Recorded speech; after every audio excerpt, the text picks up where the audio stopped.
بسم الله الرحمن الرحيم.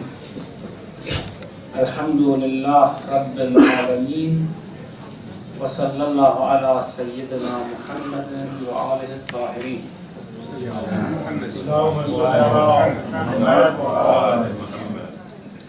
السلام على الحسين وعلى علي بن الحسين وعلى أولاد الحسين وعلى أصحاب الحسين ورحمة الله وبركاته. We talked about the concept of hell or forbearance. That's in Ziyarat Jamiah. We address the Imams as being وَمُنْتَهَى الْحَلْ, the ultimate in forbearance. And I said that there is a story that I would like to mention about the forbearance of Imam Hussein alayhi salam.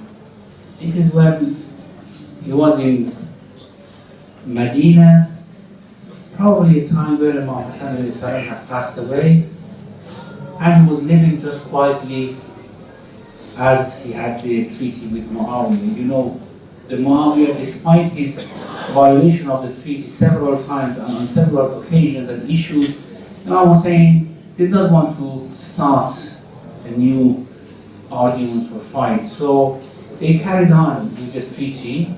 10 years after Imam Hussein alayhi salam, Imam Hussein alayhi salam was going according to the treaty of peace between his brother and between Muawiyah. And if it was not, of course, for the wrong mistake of Muawiyah to appoint his son, and the silly ambition of Yazid to get allegiance from Imam Hussein alayhi salam, never what happened would have happened. Anyhow, in that period, of course, the ruler of Medina was from Bani Umayyah. They appointed the ruler. Imam and his companions were under the harshest situation, but they put up with that. Now at that time, a man came from Syria. His name is mentioned in the books of hadith and history as Assam ibn Mustalaq al-Shami. Now in Syria, the propaganda against the Imams, especially against Amirul Mu'mineen, was very damaging. And people really thought that these are the kuffar who are claiming to be the heirs of the Prophet. Something like that. They had this sort of mentality. And the propaganda machine of Muawiyah, of course, was working not only in Syria, everywhere else. And of course, Imam was just kept quiet, not creating discord in the Ummah. Now this man came, he had heard lots of bad things about Imam Hussein alayhi salam. Of course, Imam Hassan probably has passed away.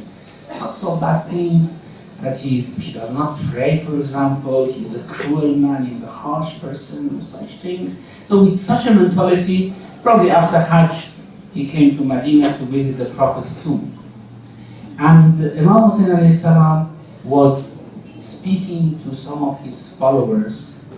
The hadith doesn't mention where, but probably it should have been a public place, because this man wouldn't have gone to Imam Hussein's house. Maybe by the mosque or somewhere. And he says that during my visit to Medina, I saw that Hussein ibn Ali has huge respect.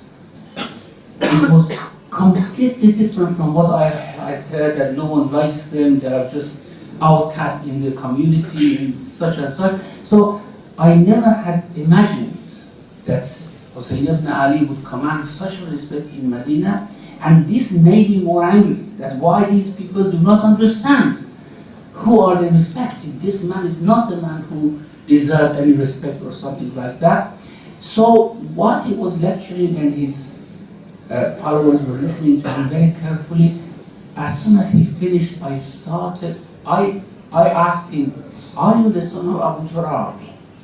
And he said, yes. Abu Turab, you know, was the kunya of Amirul Mu'mineen that he liked very much, and Muawiyah liked very much, because Muawiyah used it in a different way, saying that the Prophet Abu Turab means father of dust, isn't it, the kunya? And Amirul Mu'mineen liked it very much because it went with humility and humbleness of his attitude.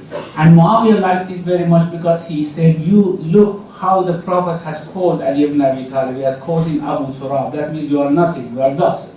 Now, so in Syria they knew Ali ibn Abi Talib as Abu Turab. as we know him as Abu Turab, of course. So the man said, are you son of Abu Turab? And Imam Ali said, yes, I am. Sayyidina Ali. And the man says, فَبَالَغْتُ فِي شَتْمِهِ وَشَتْمَ أَبِيهِ. I exceeded the limits in swearing at him and his father in front of everyone. Just imagine the Imam is sitting, his followers were sitting, and he started swearing, and because it's the rule of Bani Umayyah, this man is protected, so they couldn't do anything about it. Now, فَبَالَغْتُ فِي شَتْمِهِ وَشَتْمَ أَبِيهِ. I exceeded limits, swearing at him and his father. Then he says, فَنَظَرَ إِلَيَّ نَظْرَةَ عَاطِفٍ رَؤُوفٍ. He looked at me with affection and kindness. Just that look started to melt that person down. فَنَظَرَ إِلَيَّ نَظْرَةَ عَاطِفٍ رَؤُوفٍ. فَقَالَ خَفِّضْ عَلَيْكَ. He said, take it easy, my brother. Take it easy. خَفِّضْ عَلَيْكَ. استغفر الله لي ولك. If I am what you think, ask forgiveness for me and ask forgiveness for yourself, probably for what you have said. Well, just said استغفر الله لي ولك. Ask forgiveness for me and for yourself. Then he recited this verse towards the end of Surah Al-A'raf, a couple of verses. خذ العفو وأمر بالعرف وأعرض عن الجاهلين فإما ينزغنك من الشيطان نزغ فاستعذ بالله إنه هو السميع العليم. Keep always on the side of forgiveness. خذ العفو means always forgive. خذ العفو وأمر بالعرف and advise to good. وأعرض عن الجاهلين and turn away from the ignorant. The ignorant means those who are harsh, those who speak out of ignorance, out of negligence. So the Quran always tells us that وَإِذَا خَاطَبَهُمُ الْجَاهِلُونَ, when the ignorant address them with harsh words, قَالُوا سَلَامًا, they say good words, they say peaceful words. This is the manner of the Muslims should be. It's not all the time, unfortunately. It should be the manner of the Muslims. وَإِذَا خَاطَبَهُمُ الْجَاهِلُونَ قَالُوا سَلَامًا. Then the continuation of the verses, the Imam read the full verses. إِنَّ الَّذِينَ اتَّقَوْا إِذَا مَسَّهُمْ طَائِفٌ مِّنَ الشَّيْطَانِ تَذَكَّرُوا فَإِذَا هُمْ مُبْصِرُونَ. Those who are pious, righteous, when shaitan goes around them, they realize. Ta'if, you know tawaf. Ta'if is someone who does tawaf. Ta'ifun min ash-shaytan is when shaitan comes to find a way to penetrate your soul and your heart. When a ta'if from shaitan touches them, they realize. And they withdraw or refrain from whatever they want to do. إِنَّ الَّذِينَ مَسَّهُمْ طَائِفٌ مِّنَ الشَّيْطَانِ تَذَكَّرُوا فَإِذَا هُمْ مُبْصِرُونَ. They are insightful. They see that, they refrain from whatever action they want to take. وَإِخْوَانُهُمْ. On the opposite side, the brothers of these shayateen from human beings, those who are absolutely absorbed to shayateen, يَمُدُّونَهُمْ فِي الْخَيِّ ثُمَّ لَا يُبْصِرُونَ. They drag them into deviation, into darkness, and they would not, of course, do anything short of leading them to destruction. Now, after reciting these verses, the Imam said, my brother, I haven't seen you here before. Probably you have come from other places. He said, yes, I'm from Syria, from Sham. Imam said, شَنْشَنَةٌ أَعْرِضُهَا مِنْ أَخْزَانٍ. This is an Arabic parable, meaning that what you say is not because of you, it's because of something else. I know what you say, you have been somehow brainwashed. You are saying this not out of knowledge. And because you are, this is what the Imam continued, because you are a guest in this city, if you really need something or if you have no place, my house is open to you. Come to my house. If you need money, let us know. Now this man says that the only time I really felt that I want the earth open and I go inside it was this moment when Hussein ibn Ali talked to me in that way. And after that, he said that I just dragged myself out of the masjid. I didn't say anything. I was so ashamed of myself talking to this man like this. Now I realized the noble nature of the man. So I tried to just drag myself out of the masjid and go out without anyone seeing me. And after that, if anyone would have told me who's the best person on the earth, I would have said Hussein ibn Ali. See the nobility. Forbearance works like that. Now if Hussein ibn Ali had come up with his ashab, he had allowed his ashab to come and say, you and Muawiyah are the same, you are the worst creature on the earth, well, the man would have increased in his animosity. Nothing would have resolved, nothing would have been solved, and the guidance which is brought by these people would have been lost, isn't it? This forbearance, muntaha al-hilm, of course, this is very difficult. This sort of attitude towards your enemies is very difficult. This comes from the Prophet, of course, this akhlaq comes from the Prophet. فَبِمَا رَحْمَةً مِنَ اللَّهِ لَنْتَ لَهُمْ. It's from the mercy of Allah that you have become so gentle with people. And Prophet was so gentle with everyone. Let me mention another story before we move on with this, with Ziyarat Jamiah. Once Prophet had borrowed money from a Jew in Medina.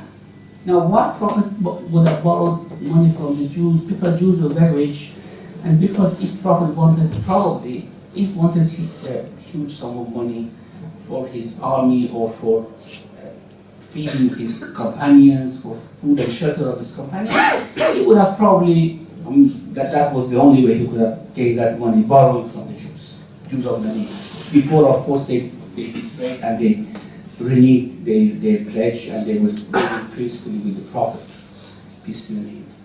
So he had borrowed some money from the Jew, a Jew person, and that Jewish man, he once came around midday before Salat al-Zuhr, found Prophet moving somewhere, and he said, I want my money now.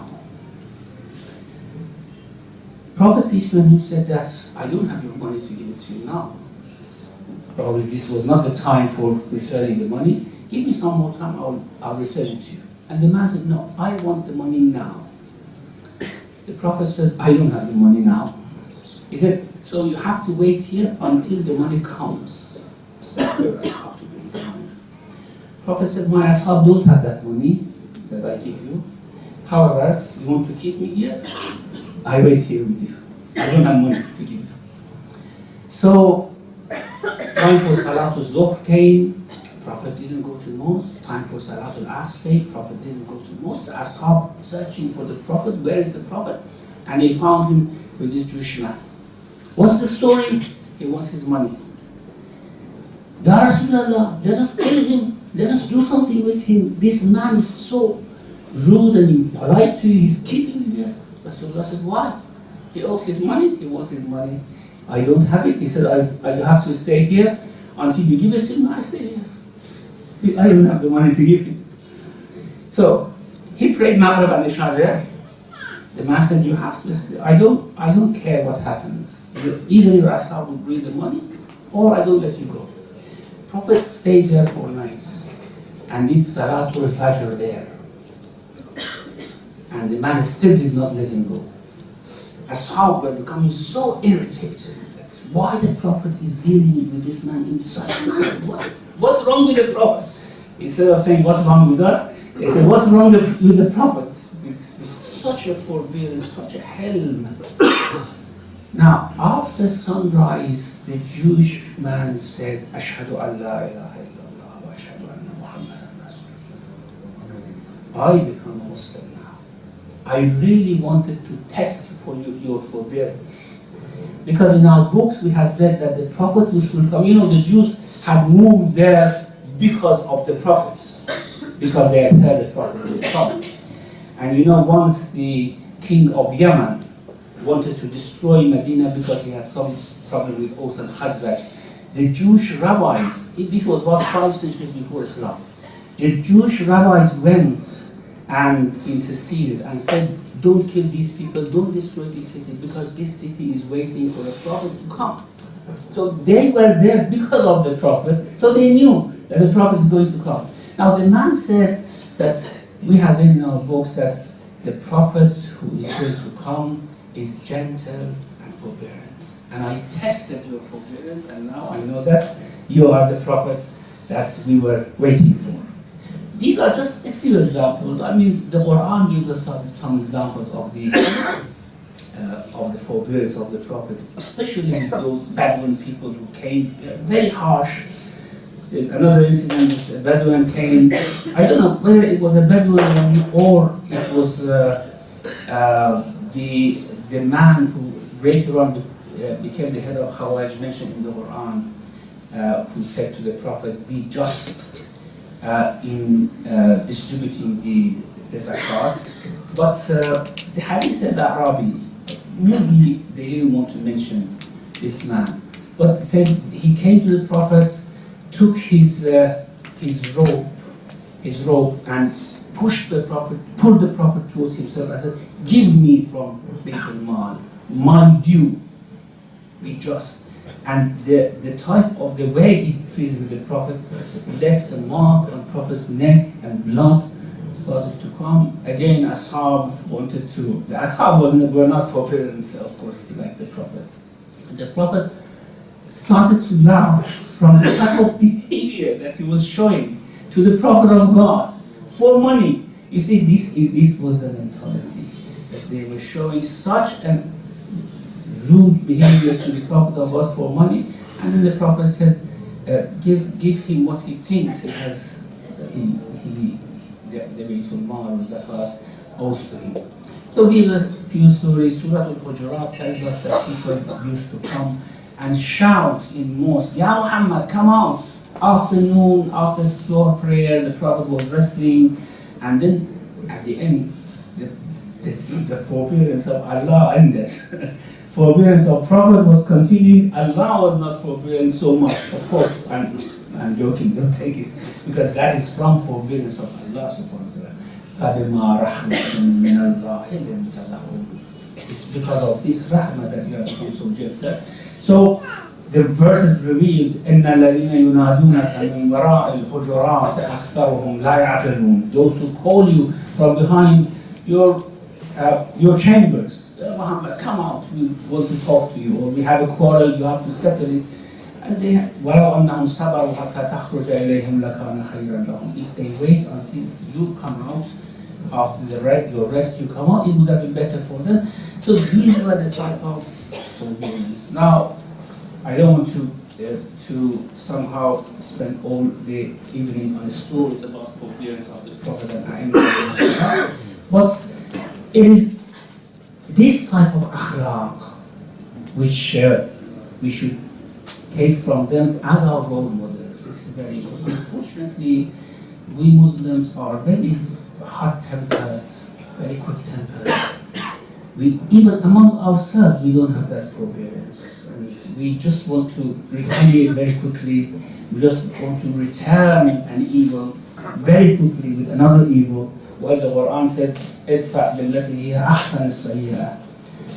Billati hiya ahsan as-sayyi'ah. Return the evil with what is the best, not what is good, what is the best. And we, of course, do not follow. If we do not follow, what happens? Now, we call ourselves Muslims, of course. And if we do not follow these role models,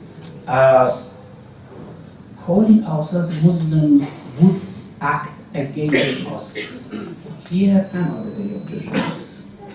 Would act against us. If we say we are not Muslims and we don't take them as role models, because, for example, the Hujjah has not been completed for us, we have not been convinced, we may have an easier sort of judgment.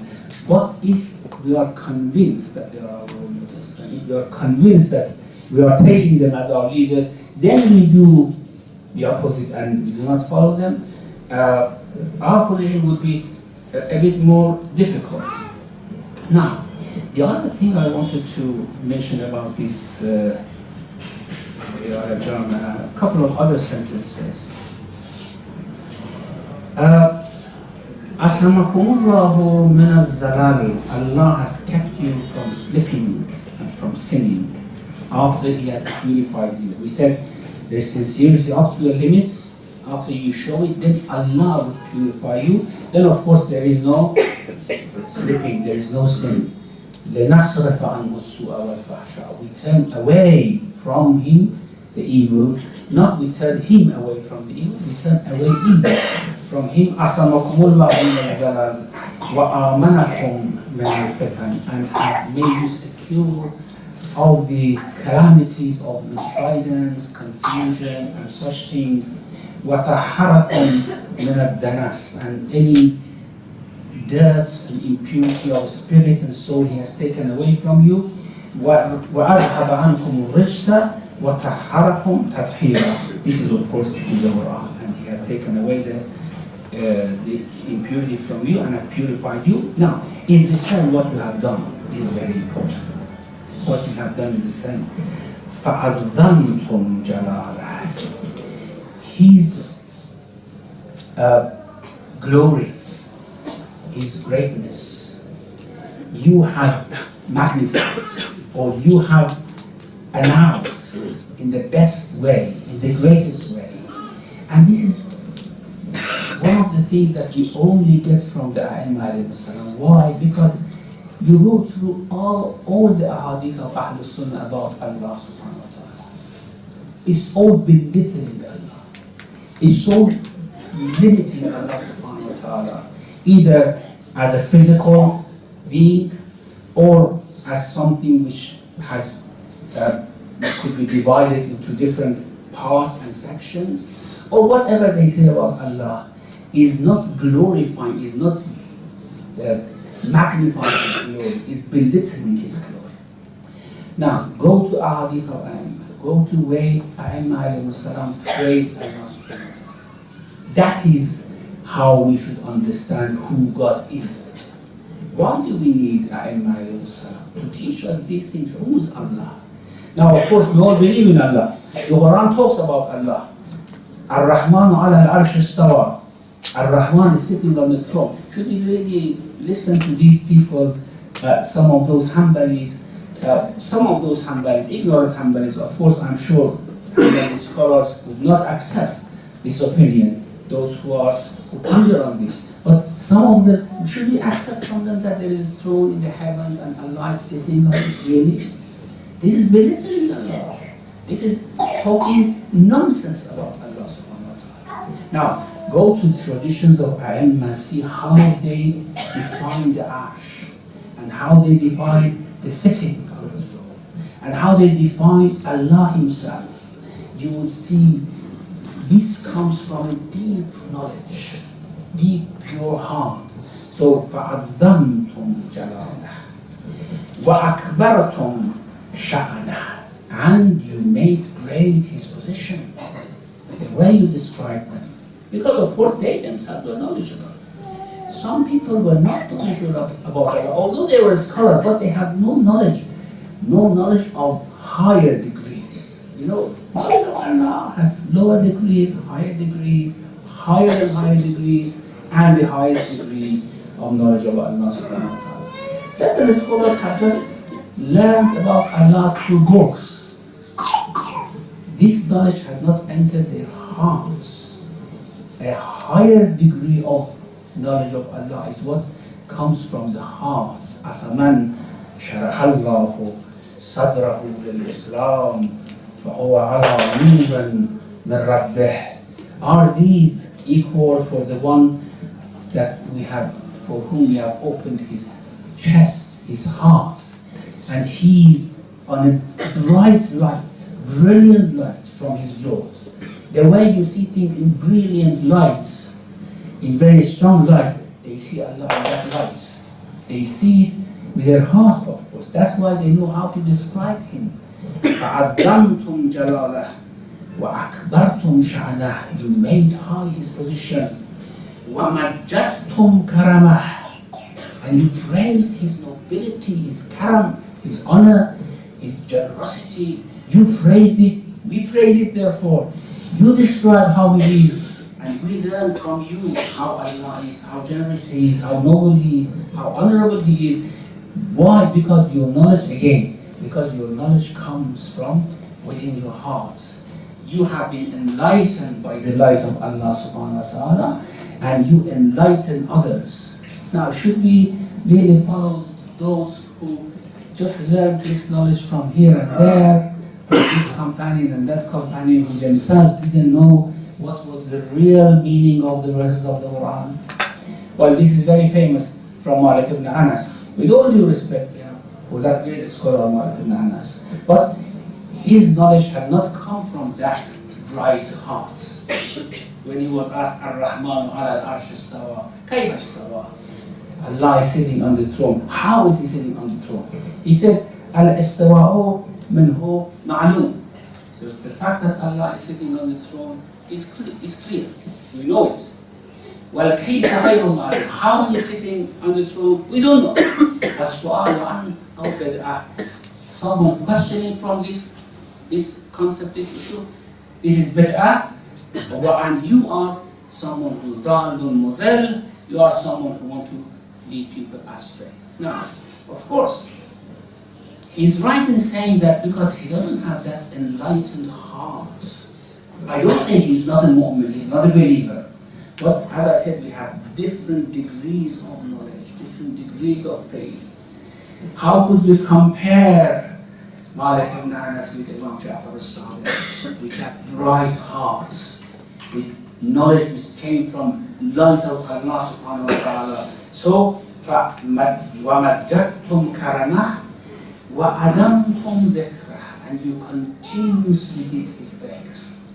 And this is, of course, to keep the heart enlightened. The heart may glow. At certain point, the heart may glow. And you certainly can feel things of second degree, not first degree, second degree, a degree higher than this world. And in that world, then everything that you hear makes sense, that you cannot make sense of it in this first degree. Now, at some points your heart may become enlightened. You get a snap of it, as Ibn Sina mentions in Baghamatul Arafi. You get a snap of it, you have it, and then you lose it suddenly. And then you are, all your life, you are just wishing and desires that, is it possible that it would come back? Now, it would be there if this dhikr of Allah is continuous. And you did that. وَأَدَمْتُمْ ذِكْرَهُ وَوَكَّرْتُمْ مِيثَاقَهُ, and you confirmed and honored the covenant that He had. What is the covenant? أَلَمْ أَحَدْ إِلَيْكُمْ يَا بَنِي آدَمَ أَلَّا تَعْبُدُوا الشَّيْطَانَ إِنَّهُ لَكُمْ عَدُوٌّ مُبِينٌ. Did I not make the covenant with you that you should not worship shaitan?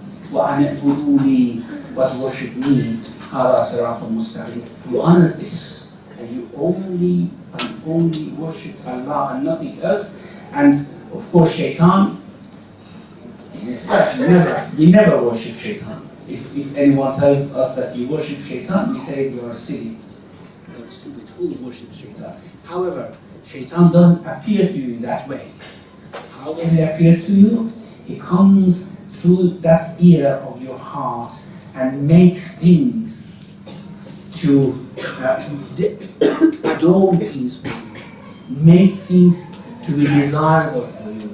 What? He has said such a thing about you? Don't you want to say anything about it?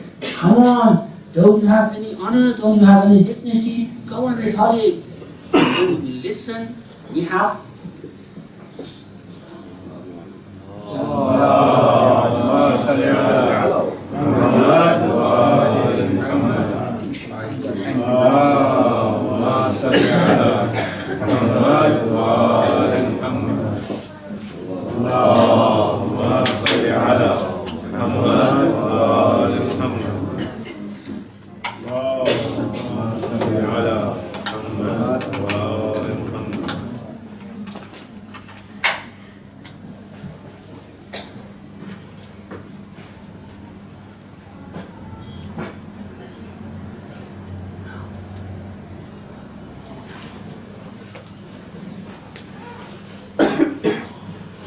Yeah.